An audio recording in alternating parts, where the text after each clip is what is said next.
Nous venons de célébrer ensemble ce matin un baptême et nous voulons examiner la signification de cet acte important dans la vie d'un jeune chrétien et surtout ce qu'il représente, c'est-à-dire la conversion et la nouvelle naissance.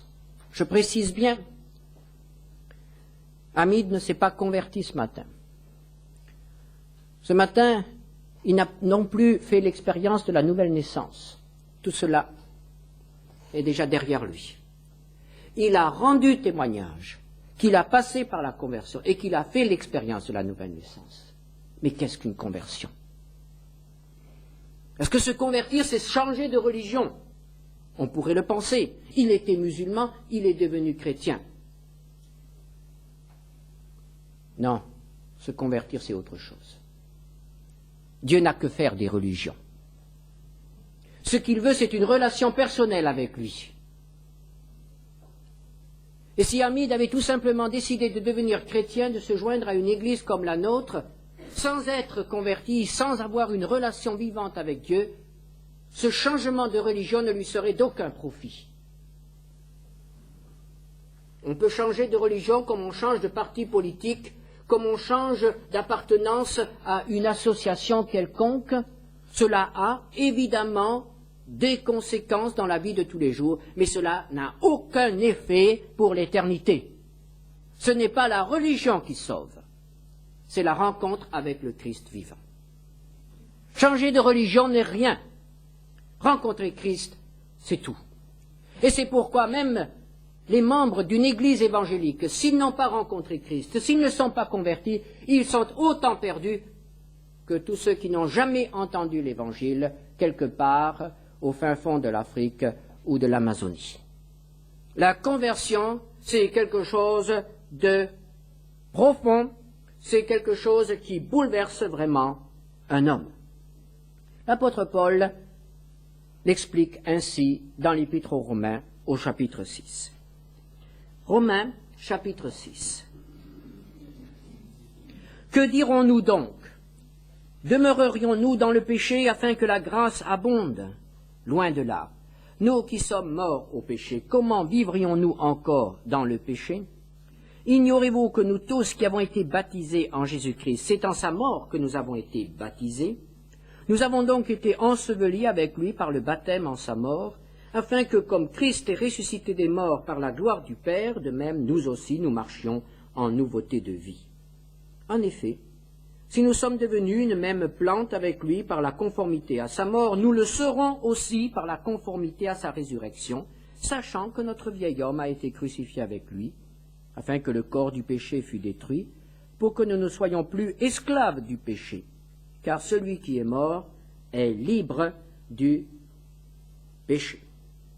La conversion n'est donc pas un changement de religion, ce n'est pas le juif qui devient chrétien, ce n'est pas le musulman qui devient chrétien, mais la conversion est bien plus qu'une adhésion, une adhésion intellectuelle à un mouvement, à des idées, à une religion, ou une adhésion sentimentale à un groupe qui est bien sympathique, ou même une adhésion intéressée, parce que parfois certains pensent que, en devenant chrétien, on rentre dans un cercle privilégié et cela peut être intéressant sur le plan social.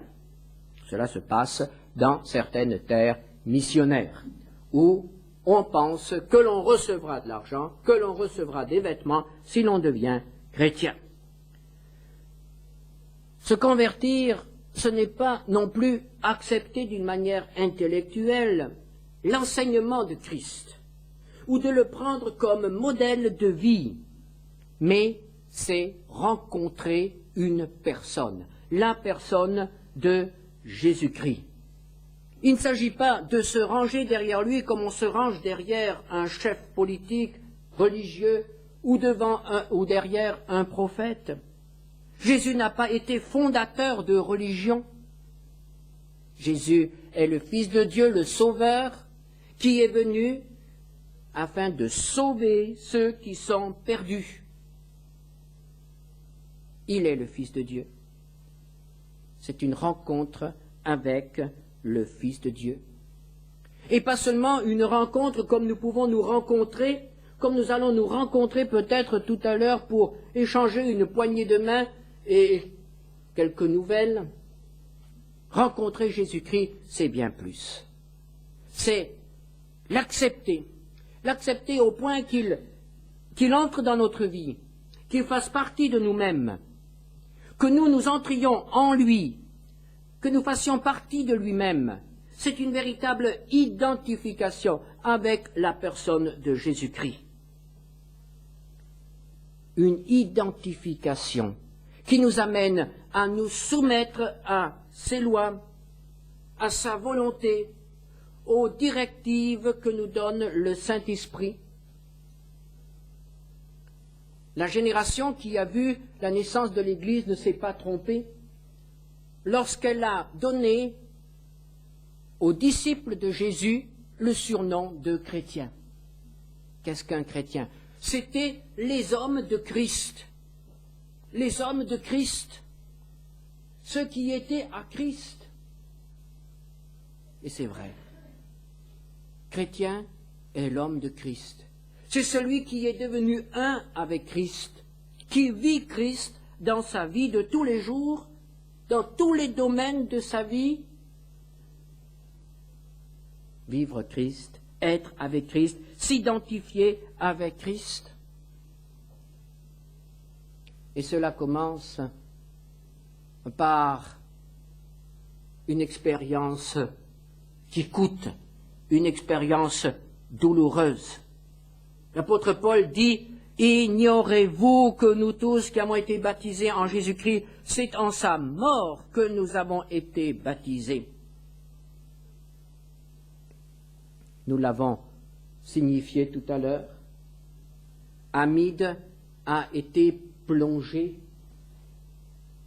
Un instant, il a été sous l'eau. Il a disparu.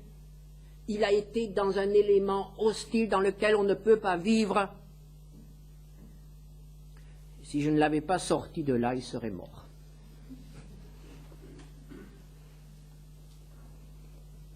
Et c'est ça l'image, la mort. Amide, en ce moment-là, a accepté de mourir. Mais qu'est-ce que mourir? Qu'est-ce que mourir? Mourir. Mais c'est la fin de tout ce qui a été notre vie, la fin de nos habitudes, la fin de nos relations, la fin de la jouissance de nos biens et de nos amis. Quand je meurs, je n'emporte rien avec moi. Quand je meurs, quand je suis mort, je ne sens plus rien. Je n'éprouve plus de sentiments pour ce qui était autour de moi. C'est aussi la fin de ce que nous sommes. C'est la fin de ma volonté souveraine. Un mourant peut peut-être encore dire « je veux », mais il sait que dans un moment, il ne pourra plus le dire. Dans un moment, ça sera terminé. Il ne pourra plus manifester sa volonté, il ne pourra plus imposer sa volonté. Lorsqu'on meurt, les projets restent inachevés. Nous ne sommes plus maîtres de notre corps, quelqu'un va nous prendre et nous mettre là où nous n'avions pas envie d'aller. La mort, c'est vraiment une fin totale, une fin brutale, une fin irréversible. Elle met fin à nos aspirations les plus chères, à la possession de nos biens les plus précieux. Voilà ce qu'est la mort, et c'est pourquoi c'est si difficile de mourir. Quand on n'a rien après, quand on est seulement attaché à ce que l'on a sur terre, alors la mort est vraiment un drame. Mais je dirais que la mort présente aussi des aspects positifs. Le prisonnier qui meurt dans sa cellule a expié sa peine. C'est terminé.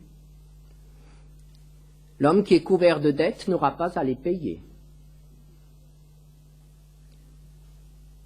Ce sera la fin de la souffrance. L'esclave n'aura plus à obéir à son maître. Celui qui est mort n'a plus à obéir aux lois. C'est la fin de toute obligation extérieure sur nous-mêmes. C'est la fin de tout ce qu'a été notre vie, dans le sens positif, dans le sens négatif. Mais est-ce vraiment cela, la conversion? Oui, c'est cela. C'est cela. Bien sûr, il n'y a pas une mort physique. Mais si l'on vit vraiment sa conversion, c'est cela. C'est cela. Et je crains qu'aujourd'hui, ce ne soit pas assez dit, ce ne soit pas assez compris. On pense que l'on est converti parce qu'on en a une fois levé la main au cours d'une réunion d'évangélisation, ou parce qu'on a signé une carte de décision, ou parce qu'au cours d'un entretien avec un frère ou un pasteur, on a dit « j'accepte Jésus ». La conversion peut avoir lieu à ce moment-là. Ce peut être le premier déclic. Mais une conversion sincère, une conversion qui permet à Dieu de faire vraiment son œuvre dans notre vie, c'est une mort.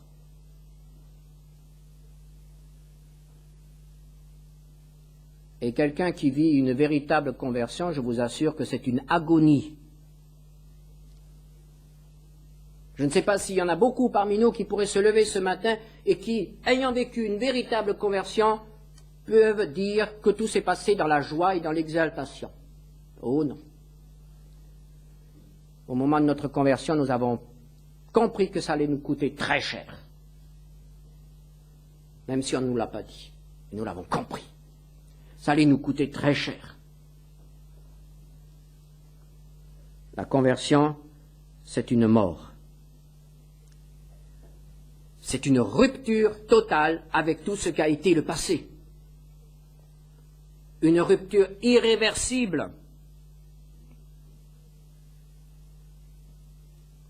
Mais quelle occasion aussi. Quelle occasion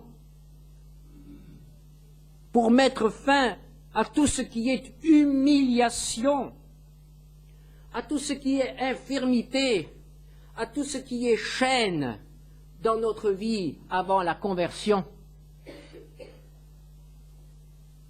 La conversion permet la remise à neuf, un nouveau départ, une page tournée. On met le compteur à zéro, comme on dit, et on repart. On verra comment tout à l'heure, mais on repart. C'est une profonde crise intérieure qui équivaut à une mort. La conversion est une mort. Et c'est peut-être pour cette raison-là que beaucoup hésitent à se convertir. Beaucoup hésitent.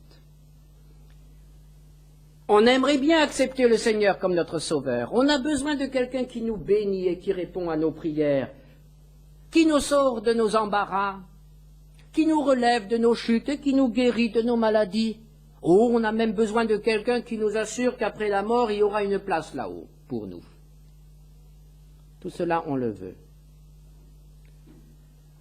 Mais ce qu'on ne veut pas, c'est la mort à nous-mêmes. C'est la mort. La mort que représente la conversion. On veut garder sa liberté. On veut garder l'usage total de sa volonté. On veut garder ce que nous estimons être bon ou précieux à nos yeux. On veut garder certaines habitudes. On veut garder la possibilité de faire notre programme tel que nous l'entendons. Et on veut continuer à vivre comme avant, en ayant un peu plus le Sauveur avec nous pour les coups durs, pour le dépannage. C'est si facile d'avoir un dépanneur spirituel. Mais voyez-vous, Dieu ne marchera pas. Il ne marchera pas. Et ces demi-conversions ne donneront jamais des chrétiens complets. Et surtout ne donneront jamais des chrétiens heureux. Parce qu'il faut une opération radicale dans notre vie pour que Dieu puisse faire du neuf également. Alors, écoutons ce que dit l'apôtre Paul à ceux qui ont accepté la mort, l'identification en sa mort. Romains 6, verset 4. « Nous avons donc été ensevelis avec lui par le baptême en sa mort, afin que, comme Christ est ressuscité des morts par la gloire du Père, de même nous aussi nous marchions en nouveauté de vie. » Jésus n'est pas resté dans le tombeau, il en est sorti vivant. Nous l'avons vu dimanche dernier, c'était la plus grande victoire de tous les temps, la plus grande victoire remportée pour l'humanité. La mort, depuis ce moment-là, n'est plus la fin, le moment irréversible. Il y a quelque chose, après il y a une possibilité de renouvellement du corps. Le corps ne sera pas définitivement détruit, mais il peut ressusciter. La vie est plus forte que la mort, l'esprit est plus fort que la matière.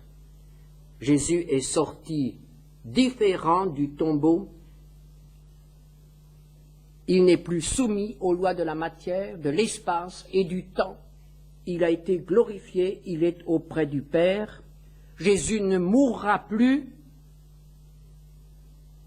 Jésus n'est plus atteint par la fatigue, il n'éprouve plus les besoins que nous éprouvons et qu'il a éprouvés lorsqu'il était dans le corps de l'humiliation, dans notre corps.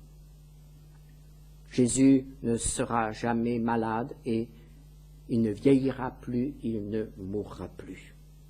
C'est cela la résurrection, le triomphe de la vie et de l'esprit sur la mort et la matière.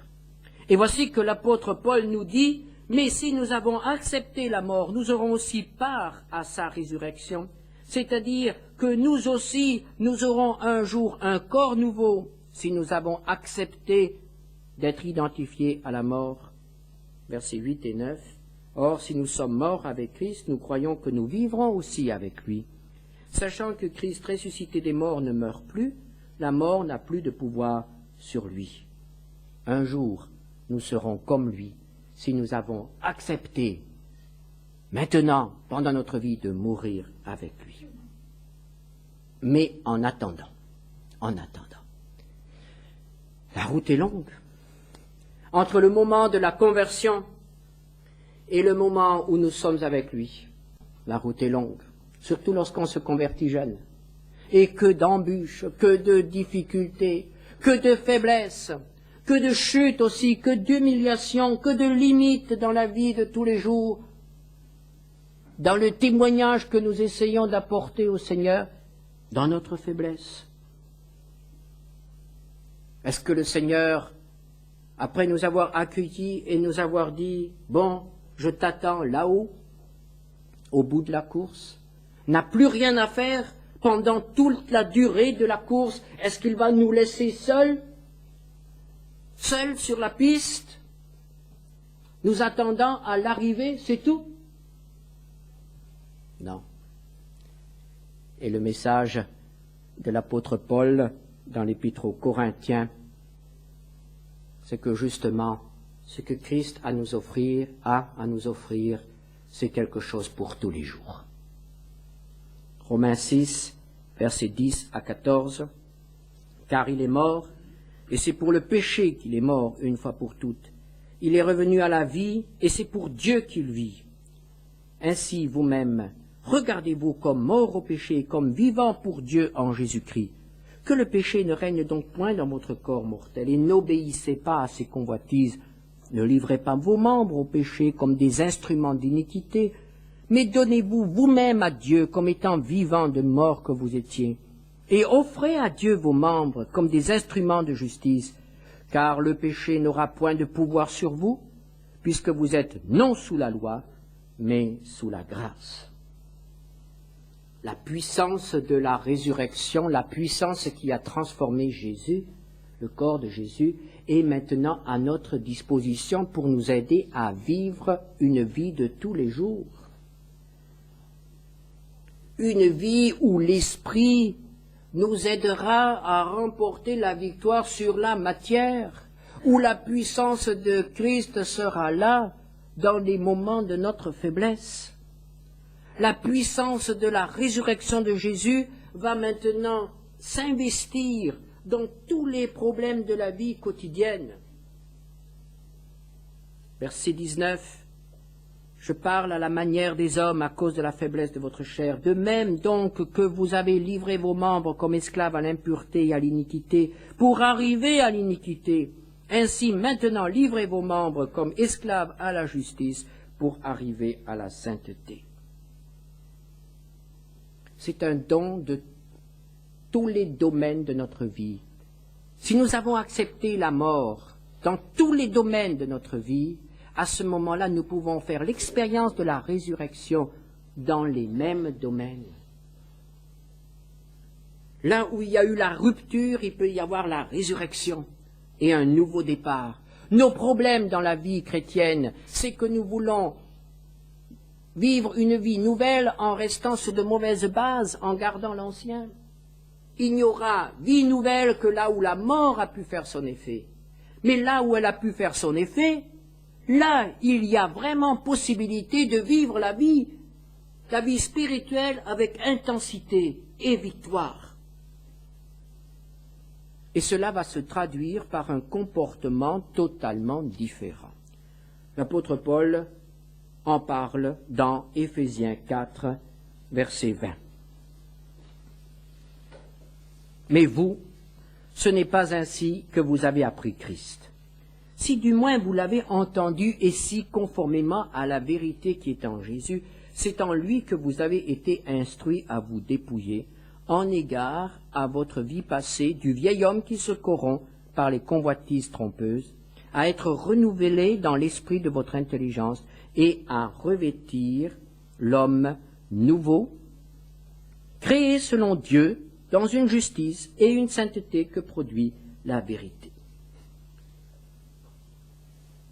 Avons-nous remarqué? Ce n'est pas nous qui produisons la vie nouvelle.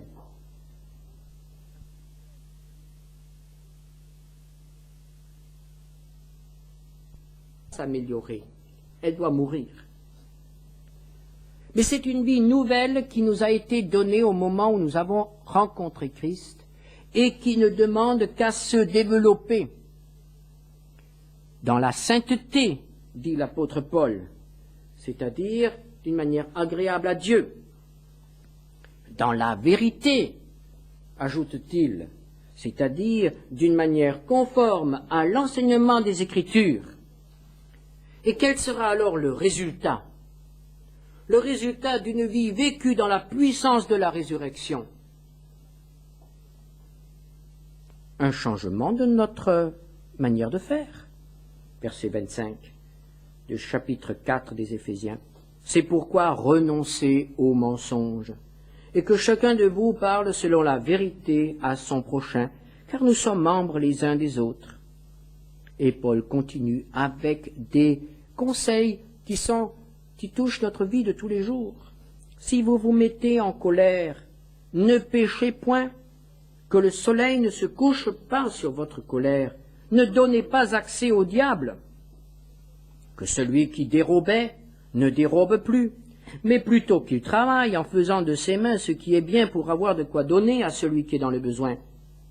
Qu'il ne sorte de votre bouche aucune parole mauvaise, mais s'il y a lieu, quelques bonnes paroles qui servent à l'édification et communiquent une grâce à ceux qui l'entendent. N'attristez pas le Saint-Esprit de Dieu par lequel vous avez été scellés pour le jour de la rédemption. Que toute amertume, toute animosité, toute colère, toute clameur, toute calomnie, toute espèce de méchanceté disparaissent du milieu de vous. Soyez bons les uns envers les autres, compatissants, vous pardonnant réciproquement comme Dieu vous a pardonné en Christ. Devenez donc les imitateurs de Dieu comme des enfants bien-aimés et marchez dans la charité à l'exemple de Christ qui nous a aimés et qui s'est livré lui-même à Dieu pour nous comme une offrande et un sacrifice de bonne odeur. Voilà ce que veut accomplir en nous le Saint-Esprit, l'Esprit de Dieu qui nous a été donné au moment où nous avons rencontré Christ. Toute sa puissance veut être en œuvre pour nous transformer et, comme vous l'avez remarqué, commencer à nous débarrasser de nos mauvaises habitudes. La conversion, c'est un départ. Après avoir fait table rase du passé, c'est un nouveau départ, avec de nombreuses possibilités, des possibilités que nous découvrons à mesure que nous avançons. C'est cela la sanctification. On n'a jamais fini de découvrir des choses nouvelles avec le Seigneur. Est-ce que nous sommes en train de découvrir ces choses? Est-ce que nous en avons découvert cette semaine? Nous, les anciens? Nous qui connaissons ces choses? Est-ce qu'il y a encore des progrès dans cette marche? Ou est-ce que nous nous sommes laissés glisser dans des ornières et nous continuons à avancer selon nos habitudes, sur l'élan donné, mais il n'y a plus de vie? La conversion, c'est une mort. La nouvelle naissance, c'est une résurrection. Bien, vivons cette vie de résurrection ensemble. Prions. Seigneur notre Dieu, nous te remercions pour la puissance de vie qui est à notre disposition. Merci Seigneur, parce qu'il y a moyen de briser des chaînes, de briser des habitudes, de devenir différents, profondément différents. Tu nous l'as montré dans ta parole. Nous avons de nombreux exemples d'hommes qui ont été complètement transformés. Et c'est aussi ce que nous demandons, ce que nous voulons. Veuille nous accompagner aujourd'hui et accompagner notre frère pour ce nouveau départ, afin qu'il, dans sa marche avec toi, il puisse aller de progrès en progrès, de victoire en victoire, pour porter du fruit qui demeure. Amen.